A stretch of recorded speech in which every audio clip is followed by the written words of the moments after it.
Santu ji all the best बोलिए हमको। हाँ हाँ, ऑल द बेस्ट। या उधर से। हाँ जी अर्पित भैया, गजब छुपा रुस्तम आदमी निकला यार तुम तो। चलिए मैडम सर बुलाई हैं, चिंता कोनो बात नहीं, हम सब संभाल लेंगे। संभालना तो पड़ेगा ही ना भाई। अगर मेरा ये राज खुल गया कि मैं सब कुछ सुन सकता हूँ और बोल भी सकता हूँ, तो फिर तो सब कुछ बोलूंगा ना, हैं? तुम सबके राज भी खोलूंगा। एक बार ना नकली मेडिकल सर्टिफिकेट देकर छुट्टी लिए थे हम। पुलिस की एग्जाम में ना एक बार चीटिंग की थी मैंने, तब से लेके आज तक मेरे दिल में ऐसा बोझ बैठ गया है ना कि मैं आपको क्या ही बताऊं। यार अर्पित, पहली बार तुम्हारे दुकान पर आए, एकदम चौचक दुकान लगाए हुए, कुछ खिलाओगे नहीं इस सब में से? लो ये क्या है? इसको भी इसमें ये अपना माल है, कोई शक? कितना ओवर एक्टिंग करता है ये। चोर चोर चोर चोर। हेलो चीते, चीते, चीते, पता है तुमको ये ब्लैकमेल का चक्कर ना बहुत ही खराब होता है। ये जो अर्पित है ना, उसके पास हमारे राज है। आज वो अपने केस में हमें ब्लैकमेल कर रहा है, कल किसी और मामले में हमें ब्लैकमेल करेगा तो सोचो क्या होगा। तो इसीलिए ब्लैकमेल करने वाले को ही खत्म कर देना चाहिए। ब्लैकमेल करने वाला खत्म, ब्लैकमेल होने का डर भी खत्म। ये इंसान से दानव कब बन गए? जीते, तुम एक काम करो, उस अर्पित को ना फैजाबाद रोड की तरफ लेकर आओ। तुमको पता है ना, बहुत सुनसान रास्ता है, वहाँ कोई आता या जाता नहीं। वहाँ तीनों मिलकर हम उस अर्पित को ढिसका कर देंगे। पर पुष्पा जी, फैजाबाद लेकर जाएंगे, वहाँ पे एनकाउंटर करेंगे तो कितना टाइम लग जाएगा, है ना? हाँ, तो फिर ऐसा करते हैं दुश्मन को दुश्मन के घर में घुस के मार डालेंगे। पर उसकी तो दुकान है ना पुष्पा जी। हाँ, तो दुकान में घुसकर मार डालेंगे। दुकान में घुसेंगे, शटर डाउन करेंगे, जितनी भी गोलियां हमारे पास है ना, सब उसके शरीर में दाग देंगे। अब जाओ। बहुत बाप रे। जाओ। हाँ, बाबू अपना जान पर खेलकर तुम्हारा अमानत वापस लेकर आए हैं। अब तुमको चिंता करने की कोनो जरूरत नहीं है। पुष्पा जी को और संतु जी को ना यहीं पर बुला लिए, तो सारा जो मामला है यहीं पे निपट जाएगा। तुमको बिल्कुल फिक्र मत करो। वो थक गए यार।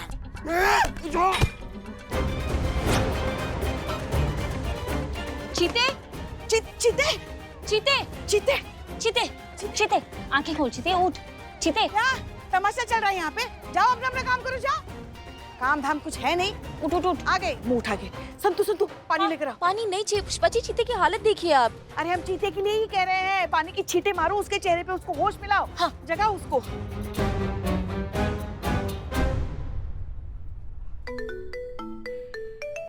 हाँ पुष्पा जी कहिए। मैडम सर, वो जो अर्पित है ना, वो भाग गया। क्या? जी मैडम सर, वो चीते को धक्का देकर उसे बेहोश करके हमारी हिरासत से भाग गया। एक सेकेंड, लेकिन अर्पित को भागने की जरूरत ही क्या है? वो इस तरह से क्रिमिनल्स की तरह क्यों बिहेव कर रहा है? अच्छा ठीक है, एक का मीरा, इसकी मैया का। शांति। मीरा फटाफट अर्पित का मोबाइल लोकेशन ट्रैक कीजिए जल्दी। Sorry madam sir, order not accepted. Karishma madam ने स्पेसिफिकली आपका कोई भी ऑर्डर ना मानने का ऑर्डर दिया है। करिश्मा सिंह, मीरा को ऑर्डर दीजिए। अरे हम तो भूल ही गए, करिश्मा सिंह ठीक से सुन नहीं पा रही हैं।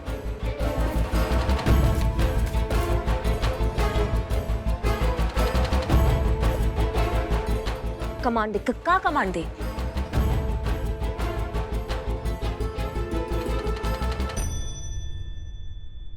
मीरा, अर्पित का फोन ट्रैक करो, फटाफट उसका लोकेशन का पता लगाओ अभी। Okay madam.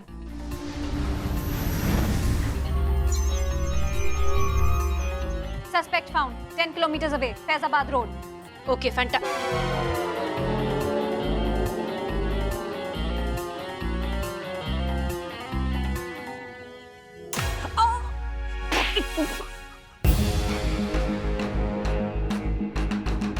इसकी मैया की सासू मैया, इसने हमारा कान खराब किया है। ये कैसे बच के निकलेगा? इसकी तो हम जान ले लेंगे। निकालो हमारा bike. Meera ji all the best. भाग गया पुष्पा जी। कौन कहा था आपको इतना ज्यादा एनकाउंटर का नौटंकी करने के लिए? हो गया सीधा साधा सुस्त आदमी, रॉकेट फरार हो गया। हाँ ठीक है। वैसे मैंने मैडम सर को फोन करके बता दिया है कि वो अर्पित भाग गया है।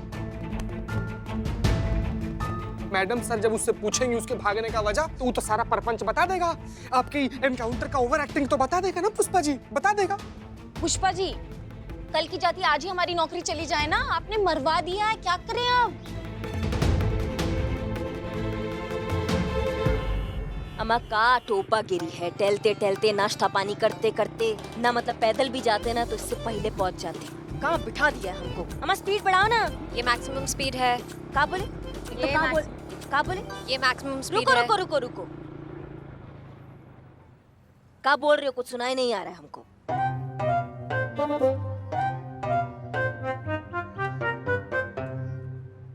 ये मैक्सिमम स्पीड है? यस। इसकी मैया की सासू मैया, ऐसे तो हम अगले जन्म में पहुंचेंगे। सारे कबाड़ ना हमारे पल्ले पड़े हैं, तुम भी और ये भी।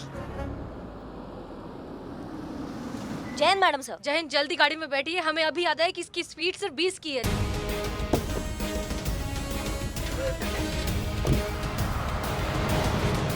Location update Meera. Yes madam sir. Arpit की गाड़ी यहाँ से 100 मीटर दूर है। हमने उसकी गाड़ी का रजिस्ट्रेशन नंबर भी ट्रैक किया था, कार उसी के नाम पे रजिस्टर्ड है। हम उसे ट्रैक कर रहे हैं, आप सीधा चलते रहिए। ओके।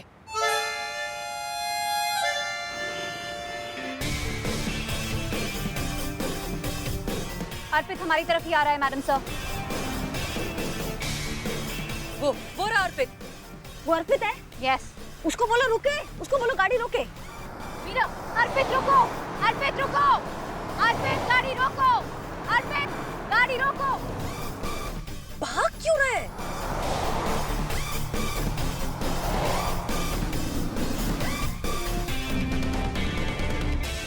क्या हुआ मैडम सर? पेट्रोल खत्म हो गया। क्या बोले आप?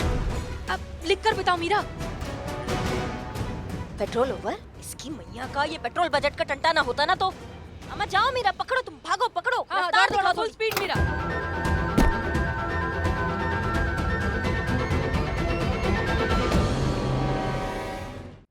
तो मिस्टर अर्पित, हम अच्छे से जानते हैं कि आप गूंगे बहरे नहीं हैं, इसलिए नाटक करना बंद कीजिए। हमारे पास इस बात का पक्का सबूत है कि तुम बोल भी सकते हो और सुन भी सकते हो। वो देखो ऐसा है भैया, तुम्हारे वजह से ना हमारे कान बंद हो गए हैं, हमें सुनाई नहीं आ रहा है कुछ भी। समझ रहे हो हमारी बात को? अगर तुमने आज सच नहीं बोला ना मार मारेंगे ना तुमको, कि तुम्हारी जो आगे आने वाली पीढ़ी है ना वो है करती हुई नजर आएगी। समझ रहे हो हमारी करिश्मा बात सिंह, शांत। अभी दूध का दूध और पानी का पानी हो जाएगा। हमने एक डॉक्टर को यहाँ बुलाया है जो आएंगे, तुम्हारा चेकअप करेंगे और साफ साफ पता चल जाएगा कि तुम कितने बड़े झूठे हो। आ गए डॉक्टर, आ गए डॉक्टर, आ गए डॉक्टर हियर। जिसके पीछे पड़ जाए उसके मुंह से निकले हाय हाय, I am will specialist doctor Newton Einstein. क्या? कुछ नहीं है डॉक्टर साहब। Okay, come to the point. Treatment पे आते हैं। ट्रीटमेंट, मैं तुम्हारा ट्रीटमेंट करूंगा। तुम बहरे हो लेकिन मेरी दवा से तुम तंदुरुस्त हो जाओगे, तुम्हें सुनाई देगा। ये रहा।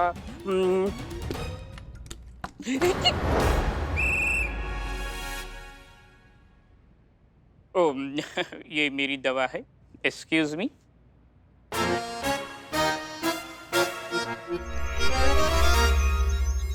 ये मेरी दवाई हो गई, अब आपकी दवाई की बारी। ये रही दवाई, इनको न फटाफट इस पिलर पे बांध दो। Please help me. आइए पेशेंट जी, आइए प्लीज प्लीज, कम कम कम। उठिए, चलिए मैडम प्लीज, अदर साइड।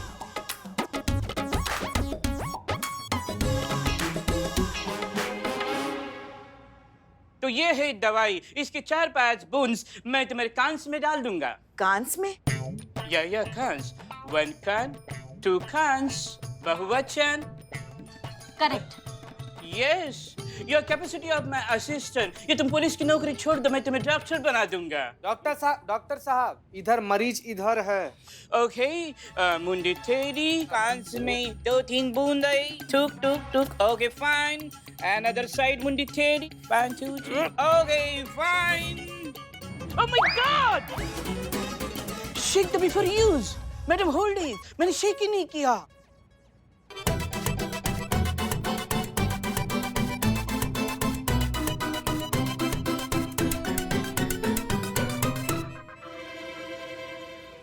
अरे वैसे डॉक्टर साहब ये कौन सी दवाई है, इसके बारे में पहले। अरे ये तो एक्सपायर है। नहीं नहीं, ये तो जिंदा है, देखो। हम दवाई की बात कर रहे हैं, दवाई की एक्सपायरी डेट तो बहुत पहले पूरी हो चुकी है। गजब। ये लिखिए। See me, what is this दवाई? Oh my God! वाकई ये दवाई एक्सपायर है। Oh, I'm so sorry, but no problem. अगर इनमें सुनने की शक्ति होती तो ये एक्सपायरी दवा इनके कांस को डैमेज करती, लेकिन ये दवा एक्सपायर, इनके कांस एक्सपायर, तो एक्सपायर फिटूस। नहीं नहीं डॉक्टर साहब, ये दवाई की तारीख तो बहुत पुरानी होगी ना, तो फिर अगर इनकी जान को कुछ खतरा हो गया तो? वैलिड पॉइंट पुरानी लेडी। देखो, मैं यहाँ 5 मिनट के लिए रुक जाता हूँ। अगर तुमको कुछ होता है तो मैं यहाँ हूँ, डॉक्टर न्यूटन आइंस्टाइन। तो आप प्लीज रिलैक्स कीजिए। देखिए 5 मिनट का रिलैक्स एवरीबॉडी। तुम तो निठल्ले हो, कहाँ जॉब करोगे? अच्छा संतू जी, आप ये जो फाइल बनाने के लिए, इसमें क्या करना है देखिए। नहीं चीते, तुझे समझाया तो था, ये तूने गलत कर दिया।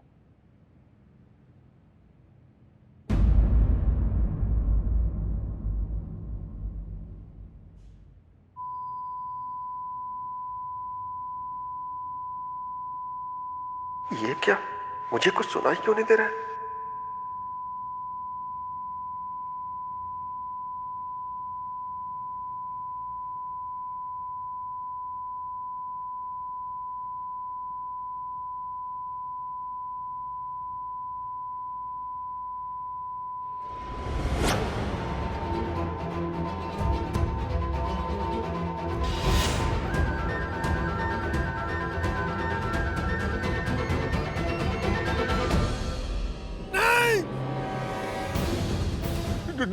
डॉक्टर साहब, मुझे कुछ सुनाई नहीं दे रहा है।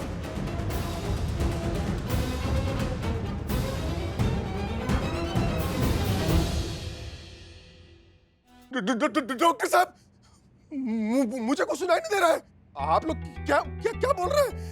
देखो ना प्लीज, क्या हो गया मेरे कानों को? पक्का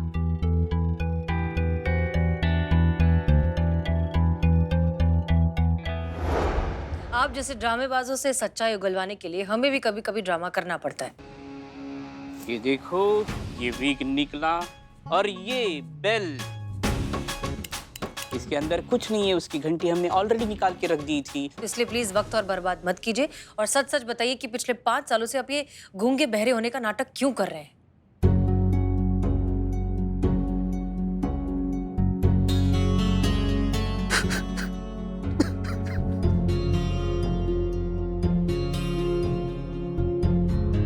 अरे आप तो रोने लग गए। लिसन, देखिए प्लीज, हमने कोई केस नहीं लगाया अभी आप पर, हम बस पूछ रहे हैं। ये नाटक भी हमने सच्चाई उगलवाने के लिए किया था। प्लीज रोइए मत। संतोष शर्मा, पानी। हाँ इनके लिए। हाँ इनके लिए। देखिए आप प्लीज रोना बंद कीजिए, शांति से पानी पीकर हमें बताइए कि आप क्यों झूठ बोल रहे हैं पिछले इतने सालों से। आपने खुद की लाइफ इतनी कॉम्प्लिकेटेड क्यों बनाई हुई है? देखो, हमने ना पहले ही तुमको ही विलन माना था, मगर पानी और शांति से बताओ कि हुआ क्या है। हाँ अब मैं क्या बताऊं मैडम, आपको भी सुन के बड़ा अजीब लगेगा, लेकिन इन सब के पीछे जो वजह है ना, वो है मेरी पत्नी सुनैना और मेरी मां निरुपमा का बिहेवियर। आपको आइडिया भी नहीं होगा कि जिस दिन से मेरी शादी हुई ना, मेरी जिंदगी कैसे नरक से भी बदतर बन गई थी। सास बहू के झगड़े ने मेरा जीना मुश्किल कर दिया था मैडम। नहीं मतलब, सास बहू के झगड़े हर घर में होते हैं। चलो 5 मिनट समझ में आता है, 10 मिनट समझ में आता है, लेकिन 24 घंटे हर वक्त जब देखो तब ताने, चीखना, चिल्लाना, बहस, सामान पटकना। ऐसा लगता था मैडम जैसे मेरा दिमाग ना फट जाएगा। मेरी हालत ना चक्की के 2 पाटों के बीच में फंसे उस बेचारे गेहूं की तरह थी, जो बस पिस रहा था, घिस रहा था, और ये ना उन दोनों को बिल्कुल भी नहीं दिख रहा था। समझ में नहीं आ रहा था कि मैं करूं तो क्या करूं। मां को छोड़ नहीं सकता था, बीवी को तलाक नहीं देना चाहता था। डिप्रेशन इस कदर मेरे ऊपर हावी हो गया था ना मैडम कि मैंने आत्महत्या करने की भी कोशिश की, लेकिन हिम्मत ने जवाब दे दिया मैडम। तब तक हार के मैंने ये गूंगा बहरा होने का रास्ता निकाला। हम अच्छे से समझ गए कि तुम पर क्या बीत रही है। हमने भी तुम्हारी पत्नी और तुम्हारी माँ को लड़ते हुए देखा है। सच में बहुत बुरी तरह झगड़ते हैं दोनों। एक बार जब लड़ना शुरू हो जाते हैं तो भूल जाते हैं कि वो कहाँ हैं, क्या कर रहे हैं, किसके सामने बोल रहे हैं और उनके इस तरह के झगड़ा करने से किसको कितना नुकसान पहुंच सकता है। हम तुम्हारा दर्द बहुत अच्छे से समझते हैं, लेकिन अर्पित, हमें नहीं लगता कि इस तरह का कॉम्प्रोमाइज या इस तरह की कॉम्प्लिकेटेड सिचुएशन तुम्हारी इस प्रॉब्लम का परमानेंट सोल्यूशन है। ये कभी ना कभी तो बात बाहर आनी ही थी। तो कैसे हल होगी मैडम? मैं सब करके देख चुका हूँ। एक्चुअली ये प्रॉब्लम तुम्हारी है नहीं, तुम्हारी माँ और तुम्हारी बीवी को समझाना होगा कि इस तरह के लड़ाई झगड़े से वो खुद को, अपने आसपास वालों को कितना नुकसान पहुंचा सकती है, कितना कुछ खो सकती है। कोई फायदा नहीं होगा मैडम जी, वो लोग नहीं सुनने वाले। हमारी सुनेंगे, क्योंकि हम अपने तरीके से उन्हें समझाएंगे।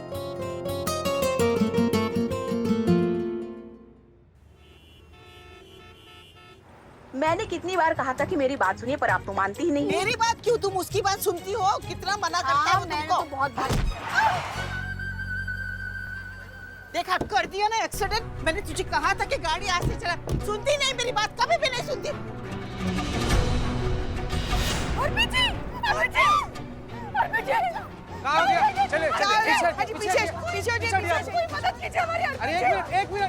हॉस्पिटल लेके चलो। क्या हो गया? मर गए?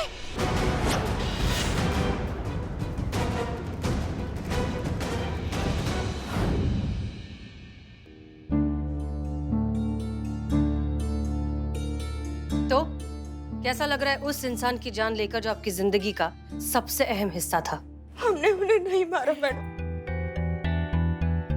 कानून की नजर में उन्हें किडनैप आप ही ने किया था और आप ही की गाड़ी के नीचे आके उनकी मौत हुई है, तो जिम्मेदार आप ही हैं। मैडम, मैडम हमें फांसी पर चढ़ा दीजिए। हम इसी लायक है मैडम, इसी लायक। अब बेटा ही नहीं रहा तो हम जी कर क्या करेंगे? मुझे नहीं जीना। अर्पित जी के बगैर मेरी जिंदगी का क्या मतलब? मुझे भी फांसी पे चढ़ा दीजिए। आप लोगों को फांसी चढ़ाकर क्या होगा? जिसे जाना था वो तो चला गया। और वैसे भी आपका बेटा और आपका पति आज थोड़ी ना मरा है, वो तो बहुत पहले ही मर चुका था। रोज मर रहा था, थोड़ा थोड़ा। जानती हैं क्यों? आप दोनों की वजह से, आप दोनों के झगड़े की वजह से, आप दोनों की रोज रोज की किचकिच से परेशान हो चुका था अर्पित। आप दोनों तो ये भी नहीं जानती कि कुछ सालों पहले अर्पित ने अपनी ही जान देने की कोशिश की थी। जी हाँ, और अगर उस वक्त वो कामयाब हो जाता तो वो तो बहुत पहले ही मर जाता ना। बेचारा अर्पित करता तो क्या करता? पत्नी की साइड लेता तो माँ नाराज, माँ की साइड लेता तो पत्नी नाराज, दोनों की साइड नहीं लेता तो दोनों नाराज। इस अशांति से परेशान होकर 5 साल पहले अर्पित ने सीढ़ियों से गिरने का और फिर अपने डॉक्टर दोस्त से खुद को गूंगा और बहरा डिक्लेयर करवाने का नाटक किया। माँ का अहंकार उसका बेटा होता है। अब बेटा ही नहीं रहा तो फिर किस बात का अहंकार? ये बात उसके जाने के बाद हमारे समझ में आई है मैडम। एक मौका मिल जाए बस, सब कुछ पहले जैसे ठीक करने का। बस एक मौका मिल जाए। समझो, मिल गया मौका।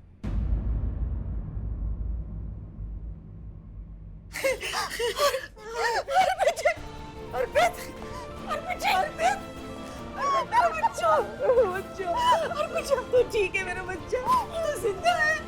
हाँ माँ, मैं जिंदा हूँ और बिल्कुल ठीक हूँ। और ये सब मैंने मैडम के कहने पे किया।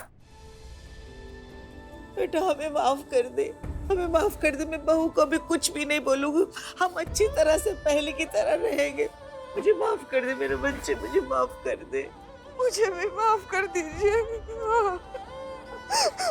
आपके खोने के एहसास ने एहसास कराया कि आपसे ज्यादा कीमती और जरूरी तो हमारे लिए कुछ भी नहीं। आपको खोकर क्या रह जाएगा हमारे पास? बस यही एहसास दिलाना चाहते थे हम चाहते थे कि आपको ये समझ में आ जाए कि जिस घर की औरतें अपने अहंकार में लड़ाई झगड़ा करती हैं, क्लेश करती हैं, उस घर के मर्द रोज तिल तिल मरते हैं। और फिर ये फ्रस्ट्रेशन या तो वर्क प्लेस पर निकलता है, या सड़क पर, या नशे की आदत में, या फिर आस पड़ोस में। जो भी मैटर है, जो भी प्रॉब्लम है, उसे बात करके सुलझाया जा सकता है। तो बात कीजिए, अपने घर में खुशहाली लाइए, पॉजिटिविटी लाइए, तभी तो आपके घर के लोग बाहर जाकर पॉजिटिविटी फैलाएंगे। तजुर्बा कहता है हमारा, इंसान की लड़ाई बस यही है कि जिंदगी के पंजों से हर रोज अपने हिस्से की मुस्कुराहट छीन लाना। खुश रहिए और खुश रखिए, यही सही तरीका है जिंदगी जीने का। अब से यही होगा मैडम, और शुक्रिया ये सबक सिखाने के लिए। मैडम, आपने और आपकी टीम ने जो हमारे लिए किया है उसके लिए ये तो बनता है।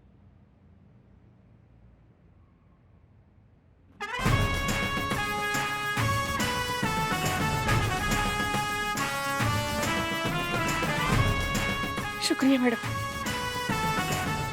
चलो। तो आज का लेसन लर्न, सास बहू की लड़ाई उनके लिए मजा, घर के मर्द के लिए सजा। और ये बात हर सास बहू को याद रखनी चाहिए। मगर ये बात आप हमारी तरफ देखकर क्यों कह रही है? बुरी सास की बात चली तो सिस्टम ऑटोमेटिकली आपकी तरफ टर्न हो गया। Feeding this information. अरे करिश्मा सिंह, आपको सुनाई दे रहा है? हाँ, मतलब हमें थोड़ा थोड़ा पास का सुनाई दे रहा है। हाँ हाँ, हमारा मजाक उड़ाया गया ना, ये तो सुनाई देगा ही उन्हें। ये बहुत अच्छी बात है करिश्मा सिंह। मीरा, बहुत अच्छा किया जो तुमने दौड़कर अर्पित को पकड़ लिया। इस वजह से हम केस को जल्दी सॉल्व कर पाए। Thank you madam.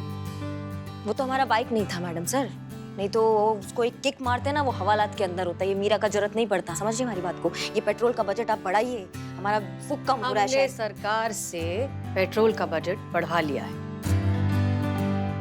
वैसे भी आप अपने जंगी जहाज पर ही ज्यादा सूट करती हैं, सो आज से आप अपनी बाइक ही ले जाइए।